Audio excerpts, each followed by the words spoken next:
और इस बीच एक बड़ी खबर सामने आ रही है। संजीवनी मामले पर पूर्व सीएम अशोक गहलोत का बयान सामने आया है। अब इंतजार किया जा रहा था कल से ही, अब जाकर बयान आया है। संजीवनी और गजेंद्र सिंह शेखावत को लेकर बयान लिखा।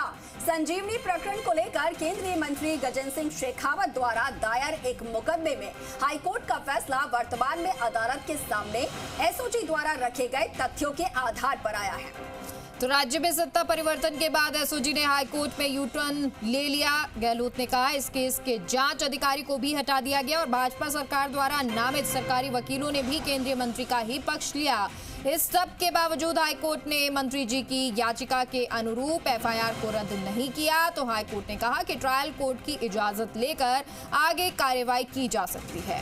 उन्होंने कहा एसओजी द्वारा 12 अप्रैल 2023 को राजकीय अधिवक्ता को लिखे गए पत्र नंबर 2020 में इस केस के तथ्यात्मक रिपोर्ट भेजी है, जिसके पेज नंबर 7 पर केंद्रीय मंत्री गजेंद्र शेखावत और उनके परिजनों के अपराध में संलिप्तता होने की बात लिखी और आरोपी माना है।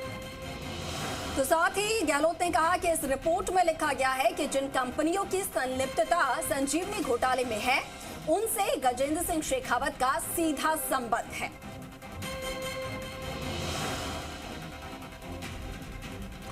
तो आपको बता दें कि कल हाईकोर्ट द्वारा इस पूरे मामले को लेकर गजेंद्र सिंह शेखावत को क्लीन चिट दे दी गई थी।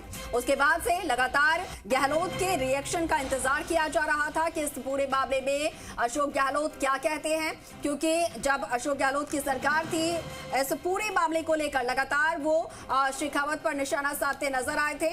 और अब जब क्लीन चिट दिया गया हाईकोर्ट की तरफ से, तो अब जाकर गहलोत ने इसको लेकर बयान दिया है। गहलोत का कहना है कि संजीवनी प्रकरण को लेकर शेखावत द्वारा दायर एक मुकदमे में हाईकोर्ट का फैसला जो आया है वो वर्तमान में अदालत के सामने एसओजी द्वारा रखे गए तथ्यों के आधार पर आया है।